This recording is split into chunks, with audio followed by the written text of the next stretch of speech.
Buenos días a todos. Vamos a iniciar esta mesa sobre inmigración y convivencia, impactos sociales, económicos y culturales. Como pueden ver todos ustedes, se trata de un tema de la máxima importancia en España, en Europa y sobre todo en estos días en que estamos hablando mucho sobre inmigración en España.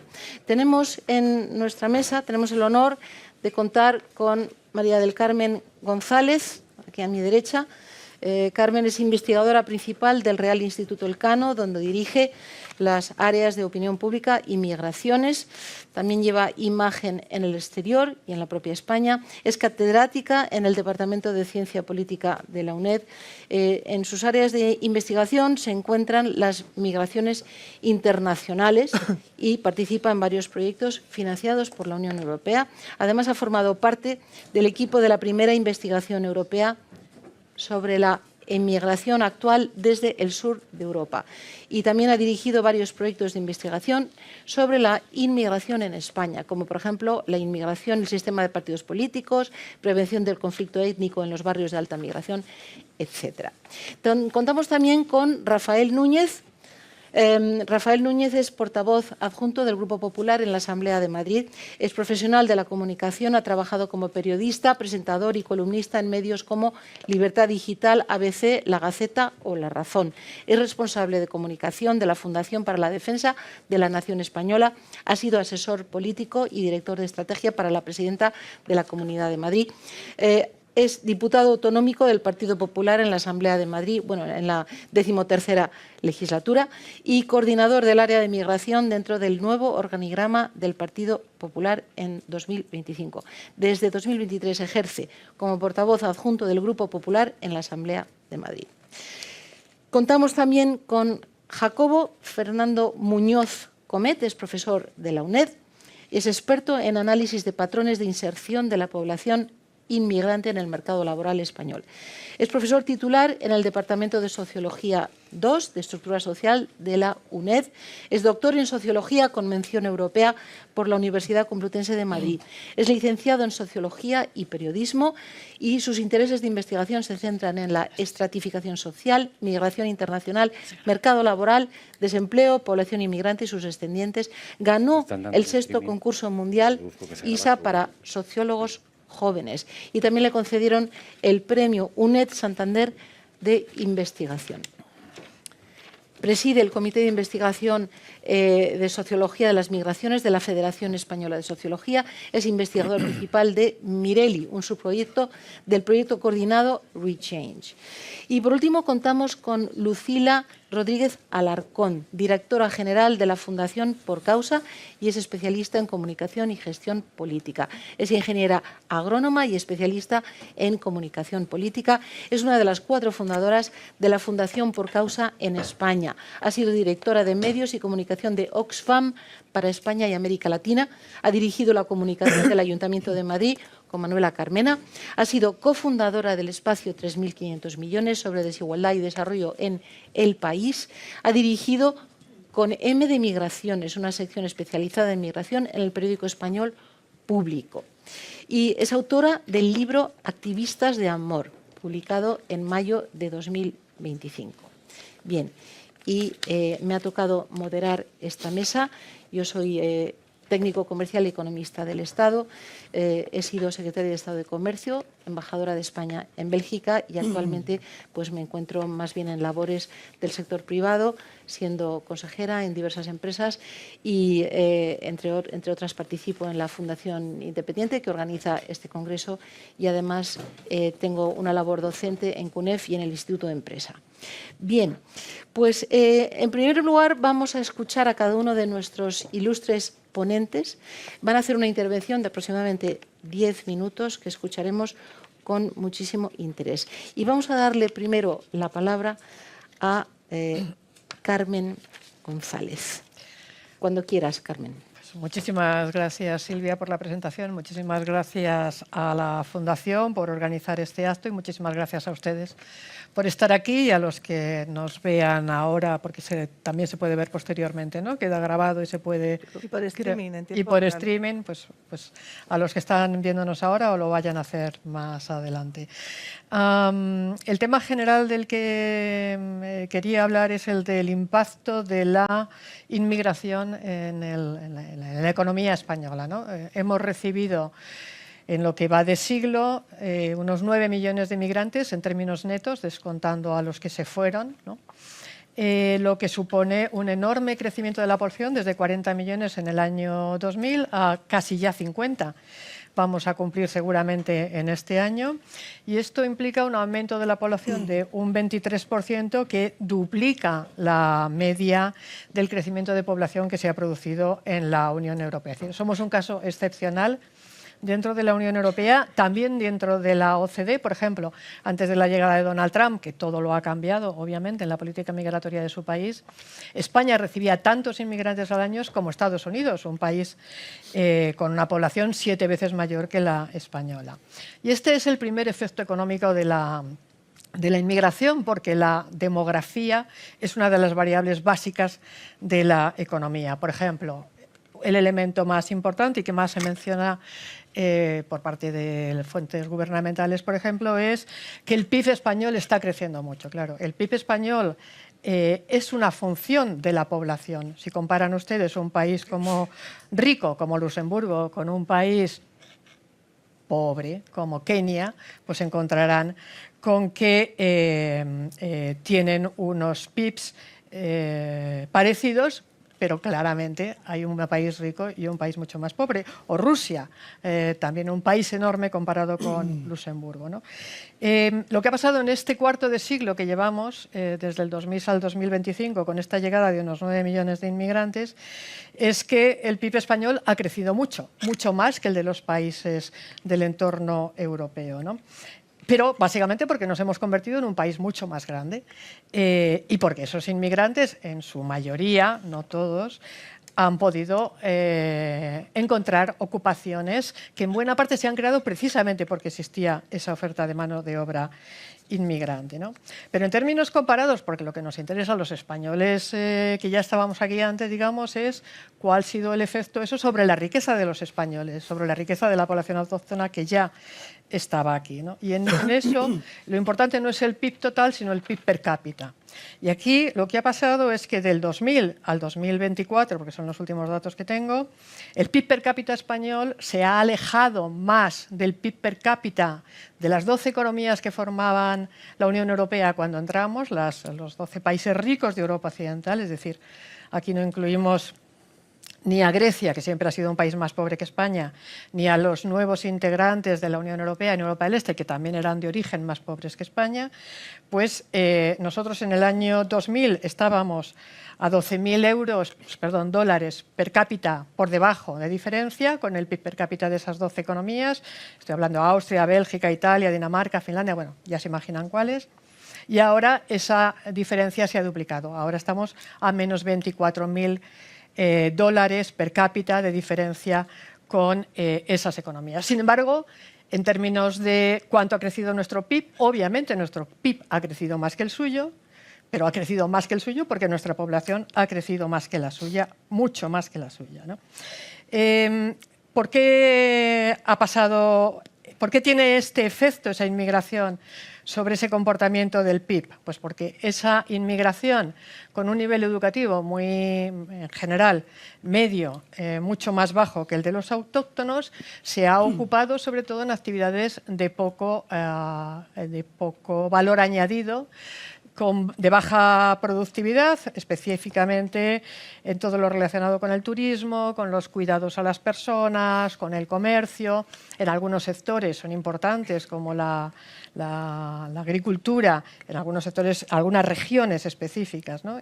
Por ejemplo, el 71% de los ocupados en el servicio doméstico son inmigrantes.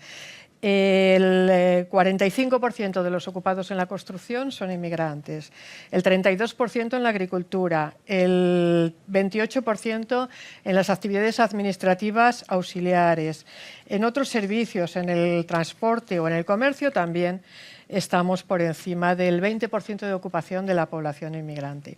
Pero como se han concentrado en este tipo de sectores de baja productividad, que no necesita una alta cualificación de sus empleados, esto ha agravado un problema de la economía española que se venía denunciando y supuestamente era el objetivo de los distintos gobiernos de distinto signo cambiar, que era conseguir que la economía española fuera mucho más productiva, es decir, mucho más parecida a esos otros países a los que nos queríamos o nos queremos parecer en el centro y norte de Europa, ¿no? El nivel educativo, para que se hagan una idea, esto estamos hablando de términos muy globales, hay grandes diferencias internas entre los distintos grupos migratorios, pero en términos globales, el 49% de los autóctonos ahora tienen un título universitario, frente a un 26% de los inmigrantes que proceden de países de menor renta per cápita que la española. Es decir, no estoy incluyendo aquí a los inmigrantes que tenemos en España, que también son muchos, británicos, alemanes, franceses, belgas, holandeses, tenemos a muchos de esos. Esos forman como un 20% del total de la población inmigrante que tenemos. Los estoy excluyendo de este análisis y hablando de los que vienen de América Latina, África y Asia, básicamente en su gran mayoría el 60% de América Latina, ¿no? Esa baja cualificación con la que llegan esos inmigrantes los condena, digamos, a estas actividades poco productivas que a su vez ofrecen bajos salarios, porque los salarios son función de la productividad de los trabajos, ¿no? Bajos salarios, alrededor de un 35% por debajo de media del salario de los autóctonos, que implica también bajas cotizaciones a la Seguridad Social, porque como todo el mundo sabe, la cotización a la Seguridad Social es función de los salarios.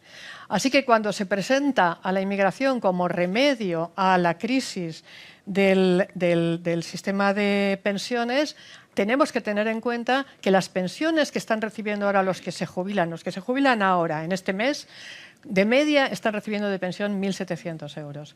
Eso está por encima de los salarios de muchos de los inmigrantes.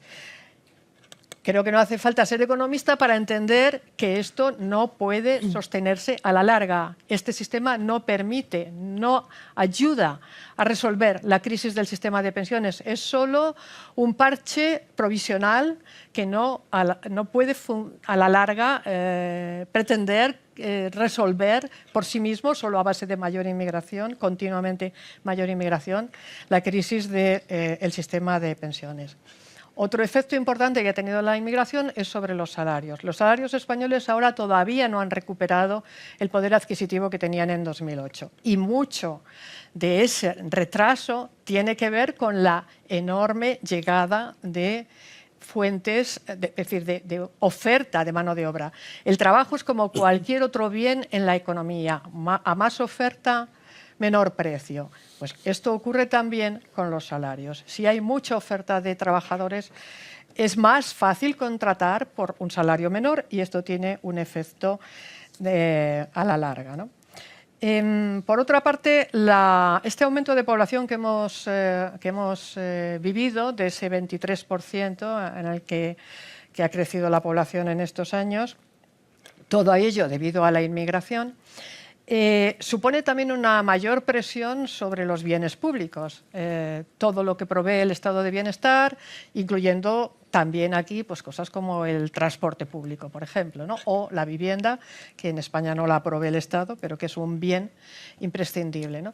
No se ha hecho una inversión equivalente por parte de los poderes públicos, ni de las empresas privadas, en la provisión de bienes suficientes para una población que ha crecido en ese porcentaje del 23%, ¿no? A la vez, esta llegada de una inmigración tan numerosa y con estos niveles de cualificación ha causado la aparición en España de una bolsa muy grande de pobreza. Los datos del Instituto Nacional de Estadística o los datos de Eurostat, por ejemplo, confirman que los extranjeros, los no comunitarios, tienen una tasa de riesgo de pobreza del 52%, de la mitad, frente a un 12% para los españoles. Según Eurostat, el 14% de la población española se encuentra en situación de pobreza. Hace poco se ha publicado el informe FOESA de Cáritas, donde habla también de cifras muy altas, habla de millones de personas en una situación de carencia material prolongada, no ya de riesgo de pobreza, que es un indicador relativo y que tiene que ver más con la distribución que con la pobreza tout court, es decir, pobreza en el sentido de no poder acceder a ciertos bienes, ¿no? Pero, ya digo, hay una bolsa muy importante en España de personas que se encuentran en carencia material prolongada y esa bolsa está compuesta, no voy a decir al 100%, ni puedo decir exactamente al 95%, pero en un porcentaje altísimo esa bolsa está formada por inmigrantes. Otra consecuencia de esto es que la tasa de desigualdad, saben que es habitual medir la desigualdad en términos de ingresos en las sociedades y compararlo. En Europa se hace con frecuencia. La tasa de desigualdad en España es una de las más altas de la Unión Europea. De forma que, para resumir, esa llegada, porque ya me acabo de pasar de los 10 minutos, esa llegada enorme de inmigrantes, de 9 millones de inmigrantes, totalmente excepcional en el panorama europeo, totalmente excepcional en el panorama de la OCDE, tiene luces, pero tiene también muchas sombras. Muchísimas gracias, Carmen. Ha sido extraordinariamente interesante. Vamos a pasar a escuchar a Rafael Núñez, nuestro segundo ponente. Muchas gracias, Silvia. En primer lugar, yo tenía preparadas algunas gráficas, no sé si están listas.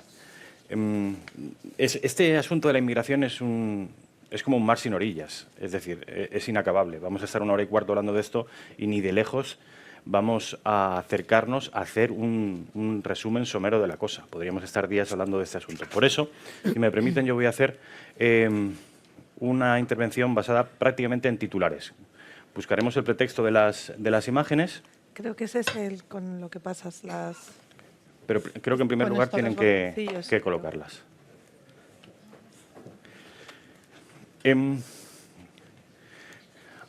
Mientras tenemos preparadas las imágenes, como les digo, les voy a dar algunos titulares, algunos datos. Ya los tienes. Este es el crecimiento de la población de 2021 a 2025 en términos europeos. Como vemos, hay una excepcionalidad en Europa, que es nuestro país. Con mucho, el crecimiento de la población ha sido el mayor de toda la Unión Europea, sin ser España ni de lejos el país más poblado de la Unión Europea. Antes tenemos a los alemanes, a los franceses y a los italianos. Hasta hace 7 u 8 años nosotros y los polacos teníamos la misma población. Hoy es muy diferente. Siguiente imagen, por favor. O tengo que ser yo mismo el que la pase, ¿no? No lo coge. Hay otro dato que a mí me llama mucho la atención y que además es recentísimo, cuya fuente es la ONU, de la semana pasada, que en términos totales habla de que España ya es el 6º país del planeta con mayor población nacida fuera del país. No tiene nada que ver con esta imagen. Después de los Estados Unidos, de Alemania, de Arabia Saudí, del Reino Unido y de Francia, España, como digo, es el 6º país del planeta con mayor inmigración del mundo. Estos son los residentes en España nacidos en el extranjero, por nacionalidad. Cabría pensar que por las afinidades culturales, históricas y lingüísticas fueran los países hispanoamericanos los de mayor presencia en nuestro país, y en conjunto lo son, pero si segregamos por nacionalidades, es Marruecos el país que más nacionales tiene en nuestro país, con más de 1 millón. Hay hoy, en este momento, más marroquíes en España que asturianos o que cántabros. Esto no es ni bueno ni malo, esto es una realidad, que hace poco no ocurría y hoy ocurre.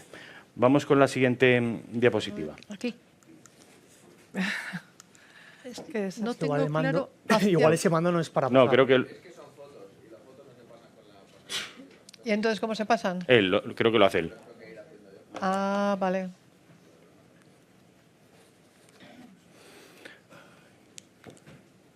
Residentes en la Unión Europea nacidos en el extranjero. Los alemanes tienen aproximadamente 17 millones de personas no nacidas en Alemania residiendo en el extranjero. Esto también hay un punto de inflexión recentísimo con el gobierno de Angela Merkel y como consecuencia de las guerras, y muchos de ellos vinieron con carácter de refugiados. Y después estamos Francia y España a la limón, sabiendo que Francia tiene casi 20 millones de personas más que nosotros. Es decir, tenemos la misma población nacida fuera del país que los franceses. Cosa que, ya digo, no ocurría hasta hace bien poco. El incremento es, desde un punto de vista cuantitativo, podríamos calificarlo de descomunal, y desde un punto de vista de la velocidad, rapidísimo. Lo que está ocurriendo en España se está produciendo muy rápidamente, y lo vamos a ver en la siguiente diapositiva. Calculo.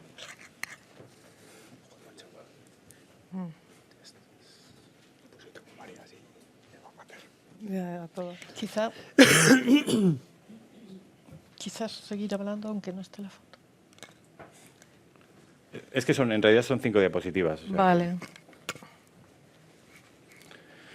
Este es un tema clave que sospecho que en la otra mesa, que se está produciendo de manera simultánea, la mesa donde hay demógrafos, está Joaquín Leguina, el antiguo presidente de la Comunidad de Madrid, que es demógrafo y del que yo me nutro para muchos de los estudios que hacemos sobre demografía, estarán tratando más este asunto. Tiene que ver con la tasa de fertilidad dentro de la Unión Europea, y que no es ningún secreto que los españoles, junto con los italianos, y a nivel mundial los japoneses, somos el país con un menor índice de hijos por mujer de todo el planeta. Estamos a años luz de lo que los demógrafos describen como reemplazo poblacional. Es decir, por cada mujer necesitaríamos al menos 2,1 hijos. Estamos en 1,1 hijos, lejísimos de cualquier reemplazo poblacional. Hay una tesis según la cual el problema que tenemos en España con la crisis demográfica podría solucionarse importando inmigración. Desde un punto de vista cualitativo, y esto ya es una opinión, yo pienso que es un error fiar el futuro demográfico del país a importar inmigrantes, en tanto que supone desatender una obligación que es la propia supervivencia de la nación. La nación desde un punto de vista casi etimológico. Nación viene de nacer. Si no hay nacimientos, no hay nación. Cabe la posibilidad, eso sí, que sustituyamos a los locales por personas que vengan de fuera. De hecho, en los últimos días hemos escuchado a algunos líderes políticos hablar de manera explícita reclamando esa operación, un proceso de sustitución. Yo creo que sería, además de una irresponsabilidad, sería un error porque supone grandísimos desafíos económicos, sociales, culturales y de integración. Cuando un municipio, una región o una nación tiene un porcentaje de inmigración del 3, el 4 o el 5%, esa bolsa de inmigración necesariamente se ve obligada a integrarse. Cuando esa bolsa son el 10, el 12 o el 14 o el 20%, es posible que esa bolsa, y es casi probable que esa bolsa, no vea la necesidad de integrarse. Cuando esa bolsa ocupa el 30 o el 40%, como está ocurriendo ya en algunos municipios de Cataluña, particularmente en las provincias de Gerona y de Lérida, es posible que esa población nueva le dispute la hegemonía social y cultural a la antigua población autóctona. Esto que está ocurriendo en algunas zonas de Bélgica, que está ocurriendo en algunas zonas de Suecia, que está ocurriendo en algunas zonas de Alemania y que está empezando a ocurrir en algunos lugares de Cataluña, genera conflictos sociales, genera polarización, genera crispación y desde un punto de vista político a mí me parece un error. Vamos a ver con la siguiente diapositiva, por favor, algunos ejemplos más concretos de lo que está ocurriendo en España respecto de la presencia no de inmigrantes, sino de hijos de inmigrantes. Es decir, hablamos de la segunda generación. Quiero advertir que la segunda generación de inmigrantes Según Funcas, que sabéis que es el think tank, saben ustedes que es el think tank de las cajas de ahorros, el 50% de los hijos de inmigrantes en España hoy, noviembre de 2025, no se siente español. Este sentimiento de ajenidad respecto del lugar donde te has incorporado es particularmente acusado en la inmigración norteafricana y africana. Y tiene una menor incidencia, parece lógico, por otra parte, en la inmigración hispanoamericana. Este es el porcentaje de niños nacidos en el año 24 con al menos un progenitor nacido en el extranjero, por provincia de residencia de la madre. Por lo general, los dos progenitores son nacidos en el extranjero. Salvo los inmigrantes europeos, donde la endogamia nacional apenas tiene incidencia, es decir, los franceses o los alemanes o los italianos, por lo general, cuando vienen a España, acaban en un porcentaje alto encontrando una pareja local. La inmigración, y muy singularmente con la que tenemos más diferencias culturales, no hay matrimonios mixtos. De manera que la inmensa mayoría de los niños a los que hacemos referencia aquí son de los dos padres extranjeros. En la provincia de Gerona es el 56% de los bebés. Vamos a Madrid, que está en el número 10. Hoy el 45% de los bebés que nacen en Madrid son de al menos, por lo general, de los dos padres extranjeros. Estamos en cifras por encima de las de Ceuta y Melilla, muy rápidamente. El caso de Cataluña, como os decía antes, es particularmente llamativo, con cifras que ya son superiores a la de la población local. El caso de Gerona, con el 60%. Hay un caso particular que es Olot, también en la provincia de Gerona, donde el 80% de los nacimientos son de padres extranjeros. Parece coherente, parece lógico, no digamos que es deseable, pero sí parece lógico que en Cataluña se esté produciendo en este momento una revolución política con un partido que se llama Alianza Catalana y que es precisamente nativo de Gerona. Es decir, todo esto de lo que estamos hablando tiene consecuencias de mil tipos, pero también consecuencias sobre la demoscopia y sobre la sociología política y electoral. ¿Cuánto me queda, Silvia? Te queda un minuto. Y por último,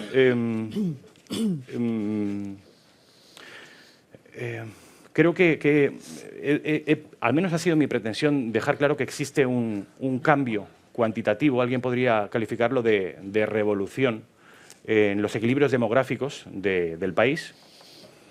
Y yo creo que sería absurdo pensar que eso no va a tener consecuencias también cualitativas. Es decir, vamos a ver unos cambios no solo en el paisaje social y de los barrios, lo estamos viendo ya, sino también en las estructuras sociales, culturales, religiosas, por supuesto, económicas, fiscales e incluso morales, porque hay diferencias. El partido al que yo pertenezco dice a las claras que España debe priorizar, tiene el derecho, en tanto que Estado soberano, de elegir cuándo, quién y cómo entra en el país, y en tanto que tenemos esa legitimidad deberíamos estar en condiciones de priorizar una inmigración, a priori la más afín cultural y lingüísticamente, sobre otra. Es decir, priorizar una inmigración con la que compartimos una cosmovisión y cuya integración es más sencilla sobre otra.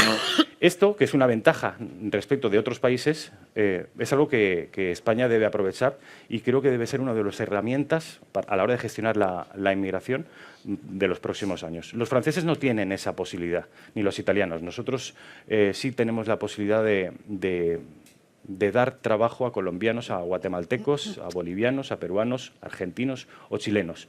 Porque, ya digo, el nivel de cualificación laboral suele ser más elevado y, sobre todo, la facilidad a la hora de integrarse está, desde luego, mucho más garantizada que otro tipo de inmigración. Muchas gracias. Muchísimas gracias, Rafael. Vamos a pasar a escuchar a Jacobo Muñoz. Muchas gracias. Yo también tengo una presentación. Sí, solo vamos a hacer al final una pregunta. La mejor es esta. A dos. Espera, que pongo la presentación. Están colgándola.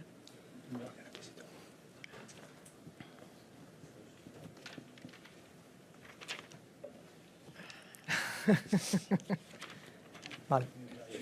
¿Puedo utilizar el mando o tengo que pediros? Perfecto. Bueno, pues muchas gracias por la presentación inicial y también por la invitación para participar en estas jornadas. Yo en esta pequeña intervención voy a poner el foco en el mercado laboral y me voy a centrar no solamente en la población inmigrante, sino también en sus descendientes. Es decir, lo que conocemos como segunda generación de inmigrantes, que son aquellas personas que ya han nacido en España, pero que tienen al menos un progenitor procedente del extranjero. Y para ello yo he estructurado mi presentación en 3 preguntas que me gustaría abordar o tratar de responder. La primera de ellas es cómo podemos describir la integración de la población inmigrante en las 3 últimas décadas. Pero antes de meterme con esta pregunta, sí que me gustaría, para contextualizar y ver cómo ha evolucionado el fenómeno, mostraros el siguiente gráfico. En el año 2000 teníamos en España en torno a 700.000 trabajadores inmigrantes que representaban algo menos del 5% del total de trabajadores en el país. 25 años más tarde son 5,2 millones de trabajadores inmigrantes, ¿vale? Es decir, casi el 25%. Por lo tanto, si al principio del siglo podríamos decir que 1 de cada 20 trabajadores era inmigrante, actualmente lo son 1 de cada 4, 1 de cada 5 aproximadamente.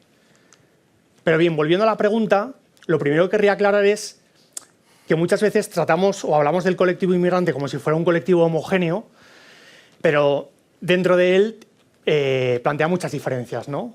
En primer lugar, por la región de la que proceden, también del nivel de estudios medio, del tiempo de residencia que llevan en España, etc. Pero para esta breve presentación, como no puedo entrar en detalle, si tuviera que decir en términos generales cómo ha sido la integración, sí que distinguiría 2 grandes grupos, ¿vale? Habría un primer grupo compuesto por europeos de la UE15, ¿vale? Y también de asiáticos, que representan aproximadamente un 15% de los trabajadores inmigrantes en España, que han experimentado, digamos, una inserción bastante parecida a la de la población autóctona. Es decir, tanto en la probabilidad de trabajar como, para aquellos que trabajan, en las condiciones laborales que tienen. Pero el 85% restante, que son fundamentalmente latinoamericanos, pero también europeos del este y también africanos, si tuviésemos que utilizar una palabra es precariedad laboral, ¿vale? Una precariedad laboral en términos de periodos de trabajo y de desempleo de manera paulatina, trabajos con contratos temporales, trabajos a tiempo parcial y sobre todo una sobrerepresentación en las ocupaciones de baja cualificación, ¿vale? ¿Cómo podríamos explicar esto? Es decir, ¿por qué tienen, digamos, esa mayor sobreexposición a la precariedad laboral? Pues por un lado, se puede explicar por diferencias de composición. Es decir, de media, la población inmigrante de esas grandes regiones tienen un nivel educativo más bajo, son más jóvenes, acumulan menos experiencia laboral y también algunos de ellos llevan poco tiempo en el país, ¿vale? Se sabe que cuando alguien se mueve a otro país, de primeras se le evalúa el capital humano, pierde capital social, etcétera, pero conforme pasa el tiempo en el país de residencia pueden recuperar esa desventaja, ¿vale? Pero lo que se ha visto a lo largo de 3 décadas en muchísimos estudios es que incluso cuando tenemos en cuenta y aislamos esas diferencias de composición y de tiempo de residencia, el riesgo de precariedad laboral continúa siendo más alto para la población inmigrante. Y aquí entraría otro factor importante, que es la naturaleza del mercado laboral español. Es decir, es un mercado fuertemente segmentado, muy típico en el sur de Europa, ¿vale? Con la consecuencia de aquellas personas que acceden al mercado laboral a través de la puerta de atrás, es decir, de las ocupaciones menos cualificadas, más precarias, etcétera. Luego, aunque luego puedan invertir en capital humano, acumular experiencia laboral, eso no se materializa en una mejora. Es muy difícil escapar del segmento secundario, ¿vale? Y esto es fundamentalmente lo que le estaría pasando a la población inmigrante de primera generación. Bien, la segunda pregunta es ¿qué deberíamos esperar de los inmigrantes de segunda generación? ¿Vale? Y esto es relevante porque conecta con otra pregunta, que es ¿hasta qué punto la desventaja inmigrante, la desventaja neta inmigrante que vemos para la primera generación, se debe a un componente étnico? Es decir, ¿es algo que les afecta al mercado laboral de manera genuina a ellos por una cuestión de diferencias culturales, de discriminación, etcétera? ¿O en el fondo esa desventaja está relacionada con el coste de emigrar? ¿Vale? Porque si estuviese relacionado con el coste de emigrar, esto no se transmitiría a la segunda generación. ¿De acuerdo? Bien, lo que sabemos por digamos, la experiencia en otros países vecinos con una larga tradición inmigratoria, por la evidencia empírica y también por la literatura especializada, es que efectivamente la segunda generación tiene ventajas con respecto a la primera, porque en primer lugar toda su socialización la ha desarrollado en el país de destino, conoce el idioma, no tiene problemas legales, ¿vale? También tiene una red mucho más amplia porque tiene más relaciones con la población nativa, algo a diferencia de la primera generación. Pero aquí casi la clave estaría en hasta qué punto esa ventaja y esos mejores resultados que experimenta la segunda generación se produce de manera plena en toda la segunda generación o de manera segmentada. Es decir, que dependiendo de los resultados laborales y también del grupo étnico, pues convergen con la población nativa y consiguen obtener unos resultados similares o no, o se quedan atrás, ¿vale?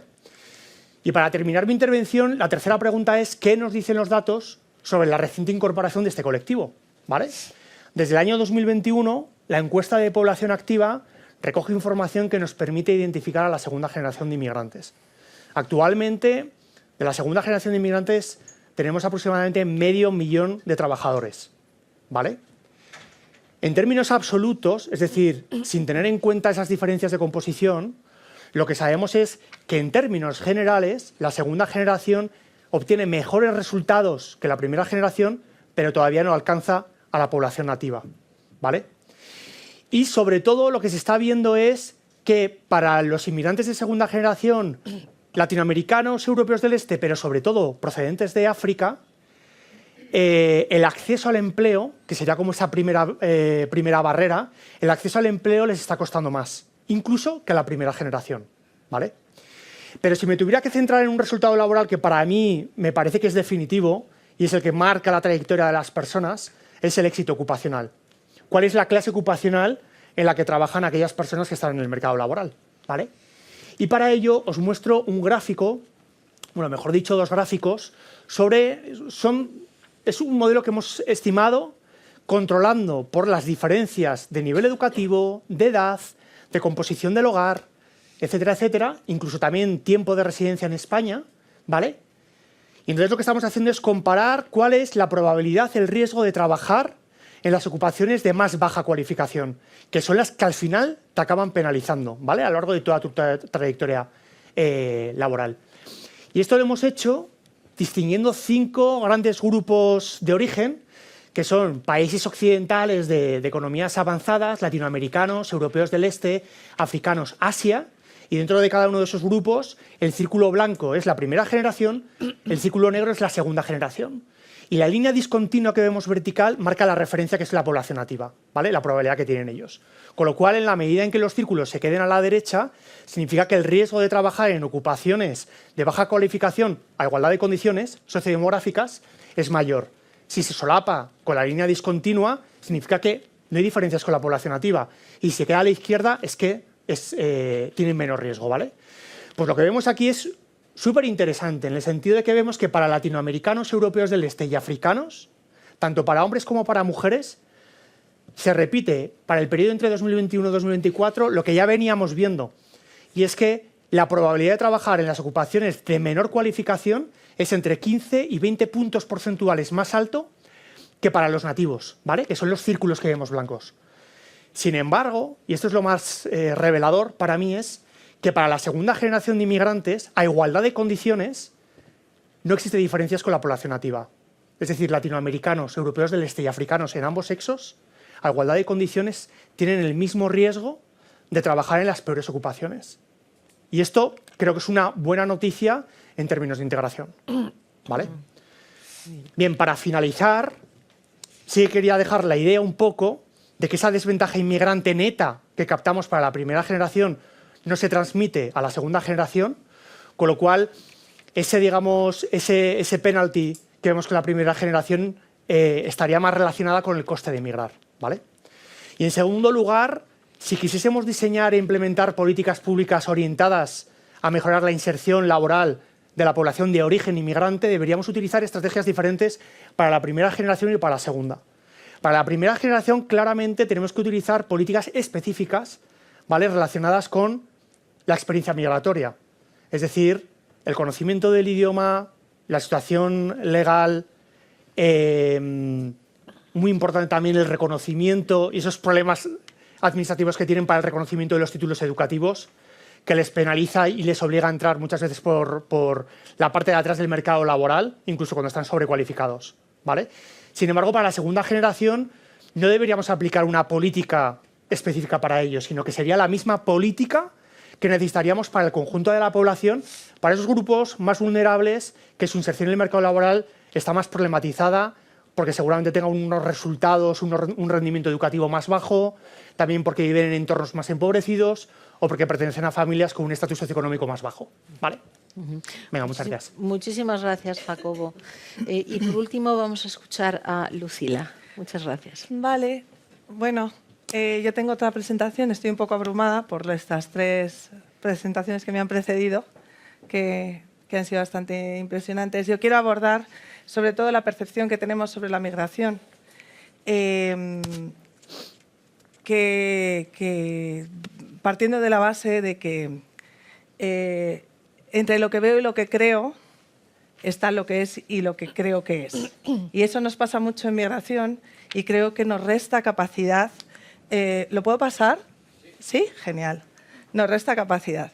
Entonces, bueno, para traer un poco de alegría a esta sala, os propongo esta óptica del tablero de Adelson. No sé si la conocéis, pero para aquellos que no la conozcáis, os voy a dejar impresionadas e impresionados. La A tiene el mismo color que la B. El cuadrado de la A tiene exactamente el mismo color que la B. Si lo doblas, tienen el mismo color. Yo cada vez que presento esto lo doblo para mirarlo porque todavía no me lo creo y lo uso muchísimo. ¿Con esto qué quiero decir? Que nosotros al final vamos creando unas narrativas y unas ideas que nos permiten o nos impiden navegar los tiempos en los que estamos. Este gráfico lo presentaba también antes, es el gráfico habitual de cómo está compuesta la población migrante, pero Messi es migrante, Shakira es migrante y todas las personas inglesas que viven en la Costa del Sol también son migrantes. Cuando hablamos de la migración hablamos de una enorme diversidad y eso hay que tenerlo en cuenta porque al final los números no son lo que parecen, ¿no? Esta es la migración que se relata y que se cuenta en los medios, que es la migración africana, que es la migración que copa los titulares, que es una migración que representa un porcentaje extremadamente pequeño de la migración que recibimos, extremadamente pequeño. Y a nivel de irregularidad es extremadamente pequeña la migración africana. La irregularidad más grande, según el FUNCAS, que lo ha mencionado también, compartimos bases, la irregularidad más grande la encontramos a día de hoy, en el año 2025, en la población latinoamericana, con un 91%. Estos datos son producidos por la Fundación Por Causa en el año 2023. A estas alturas, la gran mayoría de la población irregular en España es latinoamericana. Entonces, es importante tener esto en cuenta porque a la hora de enfrentarnos con los fenómenos tenemos que ser conscientes de qué percepciones marcan nuestra capacidad de reacción y cuáles son las evidencias, ¿no? Creo que las evidencias las hemos compartido todas las personas que estamos en la mesa porque creo que, de hecho, con relación a las migraciones hay mucho menos disentimiento y hay mucho más consenso del que parece, ¿no? Tenemos poblaciones envejecidas, tenemos problemas varios que implican esas poblaciones envejecidas. Las pensiones es uno, que ha hablado Carmen de ellos, pero tenemos los cuidados. Tenemos un estudio de Bruegel, que es un instituto europeo, en el que hablan de que el decrecimiento poblacional no lo vamos a poder evitar y en el año 2050, en los países de Europa, vamos a sufrir una migración interna. Y aquellos países que sean más capaces de ofrecer derechos, sistemas equilibrados, sistemas de bienestar real, serán aquellos que no pierdan población, en detrimento de aquellos países que no sean capaces de ser competitivos en ese ámbito. Cuando estamos hablando de esa migración que vemos externa, que potencialmente la podemos ver como una amenaza, también la podemos ver como un ejercicio a la hora de construir sistemas que luego nos permitan hacer frente a lo que viene, porque lo que viene es así, es una disminución de la población, una disminución natural de nuestra población. Estamos viendo diferentes ejemplos, como por ejemplo el modelo de California, que es la cuarta potencia mundial, que es un estado de Estados Unidos que ha sido muy aperturista con la migración. Gran parte de ese éxito, el gobernador de California lo relaciona con la capacidad que han tenido de absorber esa migración. Es cierto que hay diferentes tipos, nos estaban contando las cualificaciones cómo varían y la necesidad de tener un mercado regulado y ordenado que sea positivo. Tenemos el modelo de Italia, que en estos momentos ha tenido que volver a abrir a una regularización, o sea, a la entrada de capital laboral extranjero, extracomunitario, porque no son capaces de levantar una situación de muchísima precariedad de mano de obra dentro del país. La innovación y el emprendimiento de nuestro país viene muy de la mano de la población migrante, ¿no? Estos son los datos más llamativos. Tenemos 470.000 trabajadores autónomos extranjeros, que son el 14% del total. La población migrante es valiente, es productiva y es emprendedora en muchos de los casos, aparte de también ser precaria en otros muchos de los casos. Quería presentaros el CIS porque se habla mucho de qué es lo que percibimos como un problema. Percibimos como un problema la inmigración. Pero me gusta compararlo con lo que, cuando te preguntan cuál crees que es el problema, a lo mejor puedes situar la migración entre parte de los problemas, pero cuando te preguntan qué problema te afecta personalmente más, la migración baja muchísimos puestos. Y esto me gusta señalarlo porque muchas veces nos come el espacio de debate público y nos vamos a espacios que no son interesantes para crecer tanto personal como sociedad y como economía, ¿no? Al final, ¿cuánto nos afecta la migración? ¿Cuánta gente vive al lado de un migrante? Igual que pasa con la sensación de inseguridad, cuánta inseguridad realmente recibimos directamente o cuánta inseguridad percibimos en el entorno mediático, que es tremendamente agresivo, ¿no? Y a veces en ese sentido. Bueno, este dato me gusta porque creo que también representa cuál es el problema que venían en el CIS anterior. El mayor problema que tenemos en España es la desafección política. Es el mayor problema, por encima de todos. Es esa sensación de que no estamos representados por una clase política que está muy inmersa en una forma de debatir muy extrema y las personas no se sienten muy representadas. 11 millones de personas no votaron en las elecciones anteriores. Realmente la abstención ganó las elecciones. Y creo que esto es un tema que nos tenemos que revisar, no solamente a nivel nacional en España, sino que está teniendo lugar en todos los países occidentales, que cada vez hay más desafección con el orden político. Y el orden político es libertad, es democracia, es lo que nos permite mantener también los derechos que tanto nos ha costado construir, ¿no? No sé cómo voy de tiempo. Te queda un minuto. Uf, bien. Y finalmente, pues quiero compartir este cuadro que me parece extremadamente interesante. Está hecho por una demoscópica que se llama Morin Commons, que hacen cualitativas y cruzan los ejes que componen la percepción sobre la migración. La migración las personas solemos situarla en 3 espacios. El espacio del control, es decir, puedo controlar o no que entre población migrante, y a esa población migrante sí está. El espacio de la compasión, me da mucha pena esa gente que se tiene que ir de su país porque pobrecitos y pobrecitos las condiciones de trabajo y pobrecitos. Y luego la contribución. En España somos un país donde la narrativa predominante, votes al partido que votes, es la de la contribución en el triángulo. En España somos las personas que compartimos el huevo frito. Somos las personas que normalmente, cuando tú tienes una persona a tu lado que trabaja y que forma parte de ese sistema en el que vivimos, lo valoras positivamente.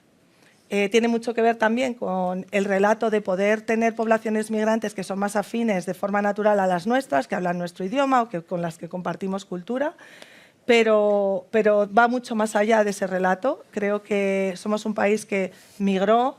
Tenemos una población que emigró en los años 40 y 50 altísima fuera de España. Tenemos una migración interna en España que también fue dolorosa y que ahora se ha olvidado, y creo que tenemos el reto de ser mucho mejores de lo que el debate público nos está ofreciendo, porque necesitamos serlo, porque una de las soluciones de muchos de los retos a los que nos vamos a enfrentar es conseguir unos flujos migratorios ordenados y humanizados que se integren mucho más fácil desde el principio. Muchas gracias, Lucila. Bien, transcurrido esta primera parte de intervenciones, vamos a iniciar un turno de preguntas. Yo voy a formular una pregunta a cada ponente y cuando terminemos, teniendo en cuenta que vamos mal de tiempo y que a las 14 horas tenemos que finalizar esta mesa, esperablemente podremos recibir preguntas de los asistentes. Entonces, Lucila, esta vez voy a empezar por ti. Mi pregunta es, el Gobierno de Estados Unidos está llevando a cabo una dura política antiinmigratoria que ocupa las portadas estos días. ¿Cuáles están siendo los efectos de estas medidas en la economía y la sociedad estadounidense? Te pido respuesta breve. Vale, bueno, qué sorpresa, qué buena pregunta. Creo que lo que está pasando en Estados Unidos para mí, lo que está pasando en Estados Unidos y lo que está pasando ahora con la regularización extraordinaria en España son caras de una misma moneda, que es el reto que tenemos de ver cómo organizamos una necesidad de fuerza laboral innegable e incuestionable con un discurso que saca la migración de espacios tan razonables como exactamente ese, por ejemplo, el de la fuerza laboral, ¿no? En Estados Unidos, Trump se centró muchísimo en la migración, fue una de sus puntas de lanza para ganar las elecciones. Sin embargo, después de un año lo que se está viendo es, uno, que toda la represión relacionada con la gestión migratoria está generando muchísimo malestar social. Es el presidente peor valorado, pero además está construyendo un sistema muy arriesgado dentro de lo que es el marco democrático. Está utilizando una policía migratoria para hacer un control antidemocrático y creo que, y que económicamente está teniendo unos resultados nefastos, no solamente porque está expulsando a muchísimos migrantes y muchísimos migrantes están dejando de ir al país, que es un país que se ha construido sobre las bases de la migración, sino... Pero bueno, es una de las razones, ¿no? Creo que España está en otra esfera, apostando por otro formato que consiste en aceptar que tú tienes una enorme carga migrante, infinitamente España ha regularizado 9 veces, esta es la 10ª, y que a todos los efectos, también a efectos de cómo nos vemos como sociedad y qué tipo de sociedad queremos, es muchísimo más interesante tener a todo el mundo con papeles y que ese es el verdadero control. No utilizar un control arbitrario y militarizado, sino utilizar los controles que tenemos en nuestras manos, que es que la gente tenga sus documentaciones, sus responsabilidades asociadas a una situación regular, etcétera, etcétera. Muchas gracias. La siguiente pregunta se la voy a dirigir a Jacobo. ¿Hasta qué punto la diversidad religiosa dentro de la población inmigrante puede ser un obstáculo para su integración en España? Esta pregunta es un poco compleja y además es un poco compleja porque realmente en España no hay buenos datos para poderlo medir, si lo queremos medir, ¿eh? O sea que al final podemos trabajar con muchos prejuicios o muchas ideas preconcebidas, pero es complicado. Sí que podemos fijarnos en cómo ha ocurrido, cómo ha operado en otros países, ¿vale?, de nuestro entorno, de nuevo con una tradición migratoria muchísimo más larga. Y entonces lo que se sabe es que al final, de media, los inmigrantes son más creyentes, sobre todo cuando llegan, que la población autóctona, ¿vale? Y eso en España también pasa. Es decir, de media tiene un nivel de religiosidad más alto. Sí que se ha visto, o he podido comprobar con los pocos datos que hay, que conforme va pasando el tiempo de residencia en España, se van asimilando. Es decir, el que convivan en un contexto, en una sociedad más secularizada, eso tiene un impacto. en la población inmigrante. Y lo tiene más todavía en la segunda generación, es decir, los que ya han nacido en España, ¿vale? Pero para la primera generación, ¿cómo opera el hecho de ser creyente, no ser creyente, etcétera? Pues en Europa la evidencia empírica no es concluyente, ¿vale? Porque por una parte la teoría dice que efectivamente cuando tú llegas a otro país, llegas con un nivel de incertidumbre y de carencias bastante alto y seguramente el poder pertenecer a una comunidad religiosa te puede arropar, ¿vale? Te puede dar no solamente apoyo material, sino también no material, ¿vale? Y eso puede ser muy positivo. Pero al mismo tiempo, si conforme va pasando el tiempo no se abren y no empiezan a interactuar con la población autóctona, etcétera, eso se puede problematizar. Entonces, la evidencia empírica en otros países tiene evidencia tanto en favor de una dirección como de la otra. Y lo que más se ha estudiado ha sido para la población musulmana, ¿vale? Es decir, que la población musulmana en Francia, en Reino Unido, en Alemania, Países Bajos, etcétera, encuentran que para algunos resultados de integración en el sistema educativo, en el mercado laboral, etcétera, ser religioso no importa. Otras veces sí que tiene un efecto negativo y otras veces el contrario, ¿vale? Y es una cosa que en España está por ver y evidentemente es un tema súper interesante para abordar y que, bueno, sería precipitado el concluir o lanzarnos con algo, ¿no? Muchas gracias. Mi siguiente pregunta es para Rafael. Rafael, ¿cuáles son, en tu opinión, las propuestas más adecuadas en materia de política de inmigración? Vale, entiendo que va a ser la última pregunta que respondamos, ¿no es así? Bueno, el público seguramente tendrá preguntas. Yo creo que habría que priorizar y habría que responderse a una pregunta de manera honesta y es si... Pero perdóname, si puedes ser breve. España es un país soberano y en tanto que soberano, un Estado soberano tiene la legitimidad para decidir el tipo de inmigración que necesitamos en cada momento. Es decir, tiene que ser el país, el gobierno, el que decida cuándo, cómo y para qué necesitamos a inmigración. Estamos hablando de inmigración, no de refugiados. Cuando hablamos de refugiados, gente que huye de una guerra, aquí impera un deber moral que creo que todo ser humano se ve movido a la acogida. Pero cuando estamos hablando de inmigración económica, el Estado debería ser el que pusiera las condiciones y las prioridades. Por supuesto, deberíamos priorizar el orden y la legalidad. Y sobre todo los retornos efectivos. España en este momento tiene un doble problema, que no sé cuál de los dos es más grave. Uno es que sus fronteras son extraordinariamente permeables y dos, que es muy difícil retornar a la inmigración que llega de manera irregular. Muy difícil, de manera que casi todo el mundo que llega se queda. Son dos problemas que en realidad habría que abordar. Una de las formas de abordarlo es el que venga de manera irregular, le damos, si es capaz de demostrar que lleva 5 meses en España, le damos la carta de regularización, que es lo que va a hacer el Gobierno de España.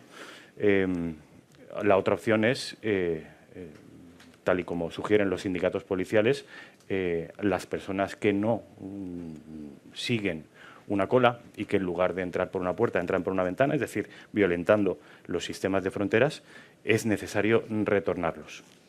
En tercer lugar, creo que la integración necesita exigencias y creo que la mejor fórmula para integrar a una persona, sea un inmigrante o sea un local, la mejor forma es el trabajo.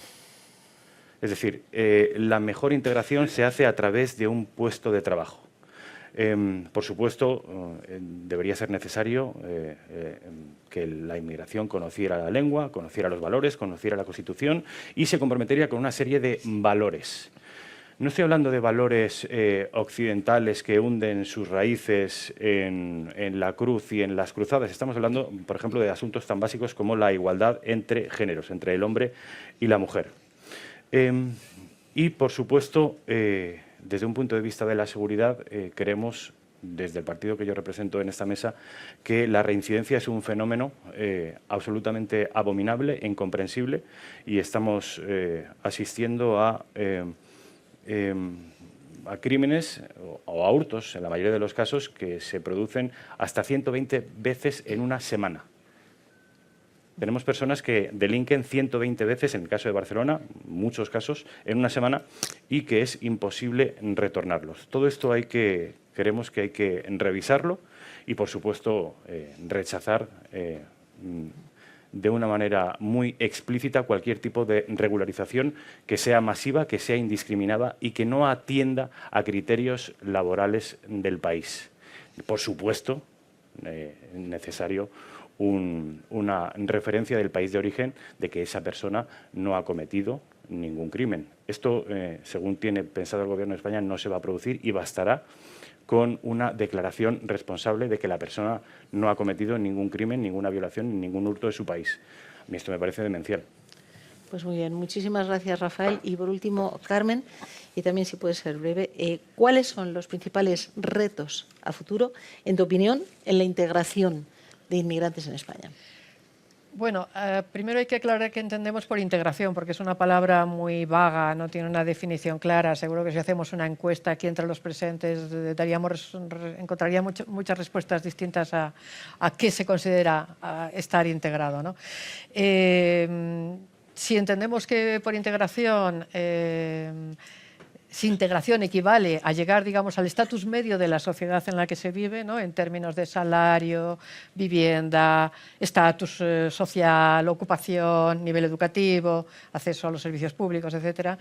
Entonces, hay que decir primero que para llegar a eso, para lograr eso, los inmigrantes necesitan, en primer lugar, como requisito más importante, digamos, bueno, primero la educación cuando son pequeños y después el acceso al trabajo. Sin trabajo no hay integración. Sin trabajo, con grandes bolsas de inmigrantes sin trabajo, el conflicto social se puede predecir con bastante seguridad y es lo que hemos visto en algunos países europeos, ya de mucho más, con mucha más historia migratoria a cuestas que nuestro país, donde se forman geográficamente concentradas bolsas de inmigrantes sin trabajo, viviendo de subsidios, ayudas públicas y tal. Ahí aparece una reacción xenófoba, contraria, restrictiva a los derechos, etcétera, ¿no? Entonces, lo más importante, el trabajo.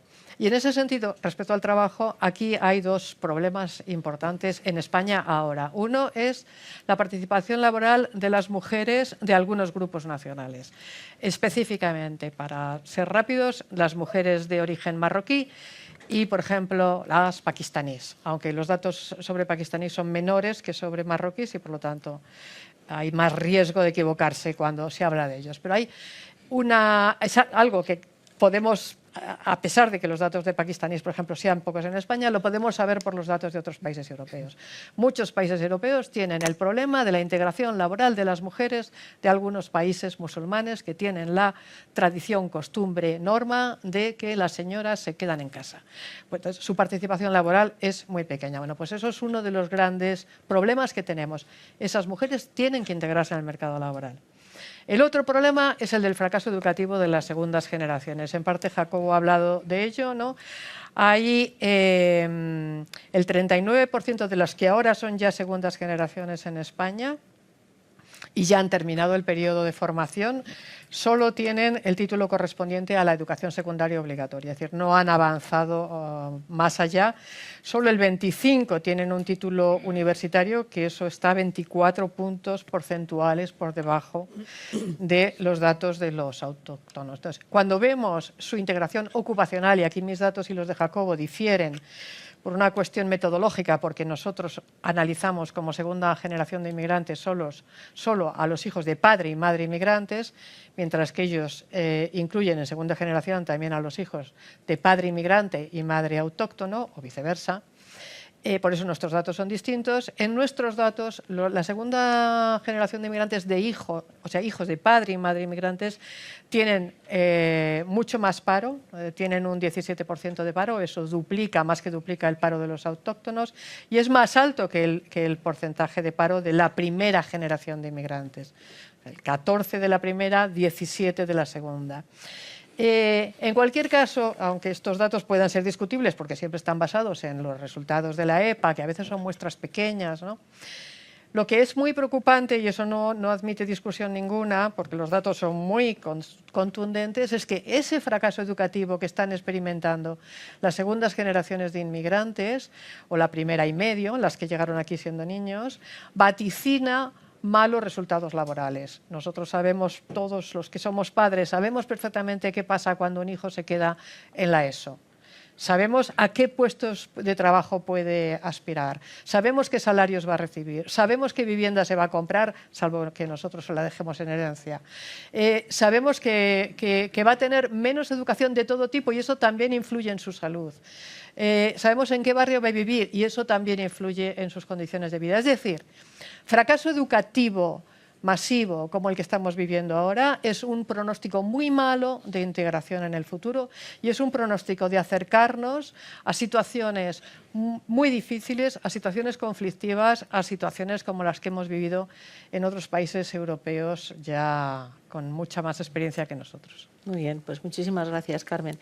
Bueno, vamos a dar paso a las preguntas del público. Aquí tenemos una pregunta, aquí tenemos otra.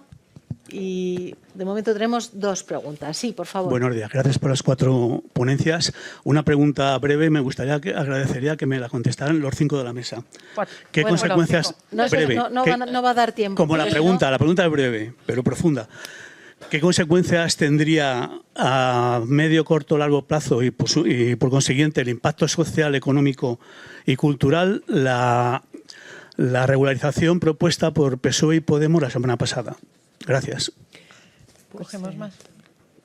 Rafael, si quieres... Bueno, la regularización, según los sindicatos policiales, no son 500.000 personas, sino serían alrededor de 850.000 personas. Estamos hablando de inmigrantes en situación de ilegalidad, de manera que es difícil hacer un número exacto. Pero los sindicatos policiales hablan de 850.000 personas que, una vez regularizadas y atendiendo al criterio de reagrupamiento familiar, podrían traer a su vez a quizá 1 millón, 1,5 millones de personas más. El sistema social, educativo, sanitario no está preparado para asumir semejante cantidad de personas de manera indiscriminada, es mi opinión. Muy bien.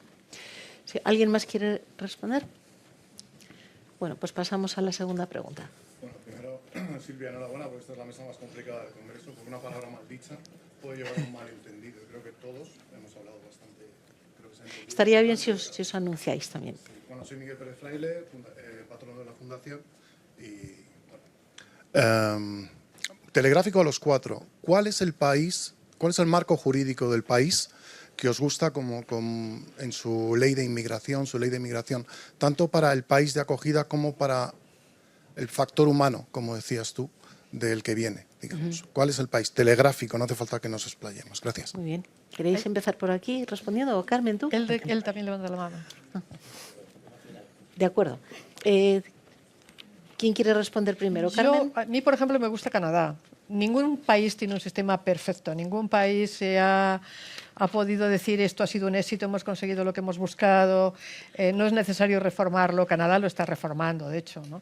Pero Canadá tenía un sistema de puntos y a su vez un sistema de asilo bastante potente y muy basado en el apoyo de voluntarios, familias, etcétera. Creo que ha funcionado muy bien. Pero ahora mismo, hay que reconocer, ahora mismo están replanteándoselo. O sea que ningún sistema es... ¿Alguien más quiere responder a esta pregunta? No, yo comparto con Carmen. Nueva Zelanda también, lo que pasa es que es muy pequeño y tiene un sistema muy bueno. Y comentar que nosotros en la Fundación Por Causa ahora mismo estamos con una línea de trabajo que se llama Alternativas al modelo de movilidad laboral, porque no existen, no se está trabajando desde nuestra perspectiva y nuestro conocimiento en alternativas a la movilidad laboral de la forma consistente y adecuada que es necesaria, porque es un gran reto. Gracias.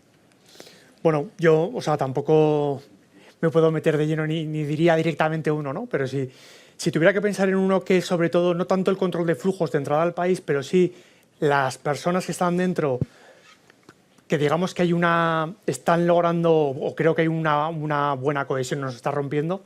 Creo que los Países Bajos cuenta con muchas generaciones de población inmigrante de diferentes regiones y, por lo que yo conozco, creo que sí que logran que haya una buena integración en todos los niveles. Pero bueno, los holandeses son holandeses y los españoles somos españoles. Quiero decir que muchas veces es difícil exportar lo que funciona de un país a otro, pero bueno, Países Bajos me parece que puede ser interesante. ¿Conocéis el modelo australiano, alguno? Sí, el modelo australiano es quizá el más restrictivo del mundo, en tanto que Australia es una isla y además está muy poco poblada y tiene al lado a una masa de 2.000, casi 800 millones de personas, juntando los chinos y los indios. Es un modelo que impide de una manera muy rigurosa y muy estricta la emigración y además atendiendo a criterios culturales. Es decir, a poco que los australianos abran la mano, se llena de 100 millones de chinos y Australia deja de ser Australia. En todo caso, Australia en las antípodas, también desde un punto de vista de la cosmovisión de un país como el nuestro, que es latino, mediterráneo y de raigambre católica. Yo tengo bastantes esperanzas puestas en el Pacto Europeo de Migración y Asilo que la Unión Europea presentará este mismo año 2026. La inmigración se ha convertido, yo diría que en el principal desafío de la Unión, y este mismo año vamos a conocer algunas de las medidas de este Pacto Europeo de Migración, que seguramente no sea la perfección, pero será la respuesta de un grupo o un club de países que atienden por primera vez a un problema que está generando tensiones. Muy bien. Pues tenemos aquí otra pregunta. Sí, bueno, yo quería hacer una muy breve pregunta, pero fundamentalmente lo que quería era agradecer la participación pues, de todos los ponentes. A mí me ha correspondido seleccionar temas y ponentes. Muchos de vosotros a lo mejor no han tenido un contacto directo, pero estamos enormemente satisfechos cómo van desarrollándose las cosas y creo que este tipo de debates son muy enriquecedores. Yo espero que cuando transmitamos el resultado de estos debates, pues sobre todo al ámbito político, podamos darle un resumen acertado de lo que ha pasado. Y yo haría un llamamiento a los políticos, y es que trabajen más en el dato que en el relato. El dato es fundamental. Aquí yo creo que la estadística ayuda muchísimo y la estadística muy, muy bien trabajada. Y ahí voy a la pregunta. Y es, ¿dónde se integra mejor la emigración, si tenéis datos? ¿En la ciudad o en el medio rural? Bueno, Interesante. yo creo que... ¿puedo? Sí, claro. Sí, bueno, es que la inmigración básicamente está en la ciudad. Mira, hay mucha menos inmigración en el medio rural que en la ciudad, porque solo la inmigración que se dirige a la agricultura va al medio rural. Ahí hay un ámbito gris, que es el turismo, la inmigración que se ocupa básicamente en el turismo, que pueden ser ciudades pequeñas, especialmente pequeñas cuando llega el invierno, ¿no? Pero no lo llamaría yo a eso el medio rural, ¿no? En principio creo que no estamos pensando en eso. En el medio rural la inmigración, que se ha planteado muchas veces como un posible remedio al problema de la desertificación, no está consiguiendo frenar el proceso, porque lo que les ocurre a ellos cuando llegan allí es lo mismo que le ocurre a los autóctonos cuando llegan allí. Es decir, sienten igual que los autóctonos la dificultad que se deduce de la falta de servicios que hay en el medio rural. Y entonces, por ejemplo, países como Canadá, que tenía un programa para obligar a los inmigrantes a mantenerse durante varios años en esos medios rurales. Canadá, pues se imaginan, tiene grandes zonas muy despobladas, ¿no? Tenía un programa específico para obligarles a quedarse allí, en aquel pueblo al que les habían asignado. Los inmigrantes, en cuanto pasaba ese tiempo legal, se largaban porque, como todos, preferían estar en Vancouver. Así que yo creo que se están integrando mejor en las ciudades, en el sentido de que es ahí donde prefieren estar. Bueno, nosotros los datos con los que trabajamos es que la integración siempre se hace mejor cuando los salarios y la forma de gestión son menos precarios. Entonces eso no depende del espacio que sea rural o ciudad, sino depende de la calidad de lo que tú propongas. Tú tienes pueblos de industria agrícola donde los sueldos son elevados, donde la estructura de gestión es potente, aspira a tener igualdad, donde los servicios son buenos y la integración se hace así. El problema es cuando empiezas a competir por los recursos, y eso se puede dar tanto en el medio rural como en el espacio. Yo añadiría un matiz, justamente con un compañero, un colega que tengo ahí entre el público.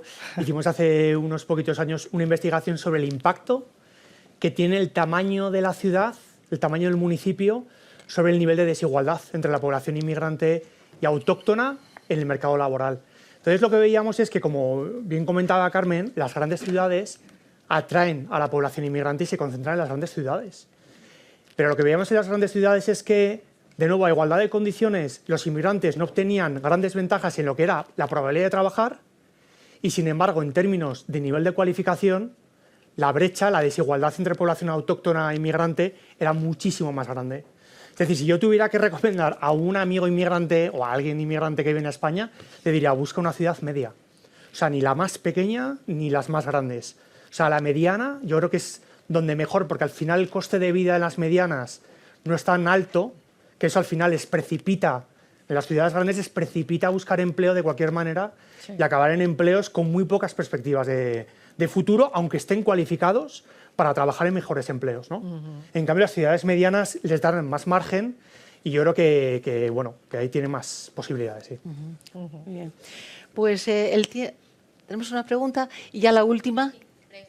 Vale, mi pregunta es esta, que la regularización masiva anunciada por el gobierno de Pedro Sánchez necesitará aprobación a nivel de la Unión Europea, porque yo creo que esta medida no solamente afecta a la sociedad local, sino también tendrá un efecto a nivel europeo.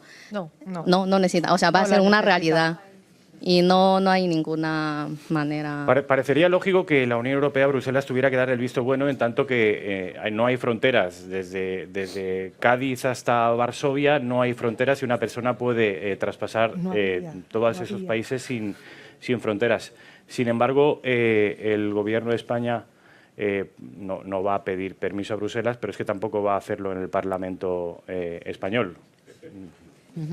Muy bien, estupendo. Oye, pues el tiempo se ha terminado y yo quisiera agradecer personalmente a nuestro ilustre público por haber estado aquí, habernos escuchado y gracias por vuestras preguntas y sobre todo a nuestros ponentes cuyas intervenciones han sido muy interesantes y muy clarificadoras. Gran aplauso. Gracias.